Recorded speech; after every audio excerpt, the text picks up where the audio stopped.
هو ايه لما يحصل يا جدعان؟ هو ما فيش حاجه خالص سليمه كده، اما يقول لك قفلوا مصنع بلبن اللي في العبور، مصيبه سودة. بلبن يا جدعان اللي الناس واقفه قدامه طوابير، الناس اما تتخانق هناك عشان تاخد رز بلبن ولا اشطوطه ولا بسبوسه ولا منقله على عينها. بحسب الخبر اللي طالع من موقع تلجراف مصر، قال لك ان في حمله من وزاره الصحه وهيئه السلامه على الغذاء طلعوا طوالي بعد بلاغات من متضررين على مصنع بلبن اللي في العبور، ولقوا ايه هناك؟ لقوا رز بلبن؟ لقوا قشطوطه ولا لقوا بسبوسه؟ لا، قال لك لقوا فضلات فئران وقرده. يعني يعني لقوا لا مؤاخذه براز وشخاخ بتاع فئران وجرود. يا دي والجرود جبتوها منين؟ الجرود اما تحب الرز بلبن؟ ولا يمكن جايين ياكلوا القشطوطه بالبيستاشيو؟ ويا ريته بس كده قالوا لك ده في خلل في كل اجراءات السلامه في المصنع. يعني بلبن لما ناكل عنده لبن واما ناكل عنده المنتجات الحلوه اللذيذه اللي الاعلانات بتاعته كله بلوجرات مصر اما تسوق له،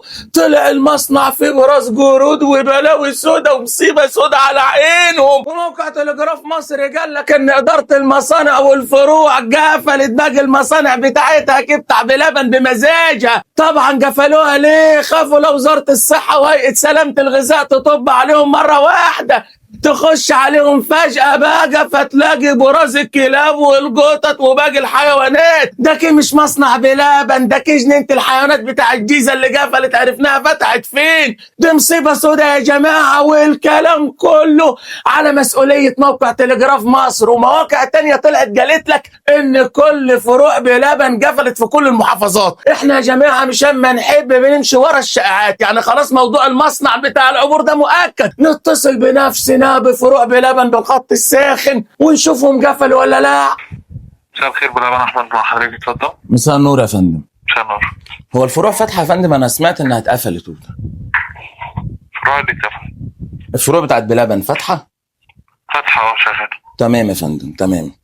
يبقى يا جدعان دي مصيبة وبلوى سودا أكبر، وده اللي أنا كنت مستنيه. إزاي وزارة الصحة وهيئة سلامة الغذاء بعد ما المصنع بتاعهم طلع فيه كل البلاوي والبراز بتاع الجرود والفيران اللي انتوا قلتوه ده، سايبين الفروع بتاعتهم فاتحة؟ مش المصانع دي هي لما تصنع للفروع؟ دي مصيبة وبلوى سودا يا جماعة. لو الأخبار دي سليمة يبقى الفروع كان لازم تتقفل. احنا عايزين نعرف يا جماعة، وما طالب وزارة الصحة والمتحدث الرسمي لهيئة سلامة الغذاء يطلع يأكد لنا الأخبار دي. عايزين نعرف اللي حصل ده إيه. نروح ناكل القشطوطة والبشطوطة ولا هياكلوا هم المكلبشة؟ شيروا لهم وابعتوا لهم عشان حج الشعب عليكم تعرفونا القشطوطة معمولة ببراز الجرود ولا بالبستاشيو.